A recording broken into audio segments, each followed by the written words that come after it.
माननीय मोदी जी नेतृत्व में आम सरकार प्रथम दिन ही ओडिशा राज्यर 4.5 कोटी जनता सेवा करी आम सरकार 24 मासर कहानी को कहवाई चाहूना जदि मु केवल गत 3 मासर कथा कहबी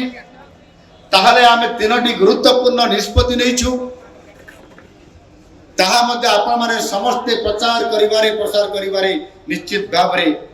आज आम दल को आम सरकार रो जो काम को लोकों पाख को नहीं पारि धन्यवाद मध्ये मु आपण मान गत 2 वर्ष पूर्ति अवश्य वर्तमान आनीचु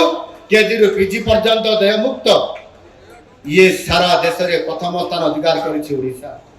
निःशुल्क भाव रे आम पिला माने पाठ पढ़िबे तार समस्त व्यवस्था सरकार आज हाथ को नहीं छंती।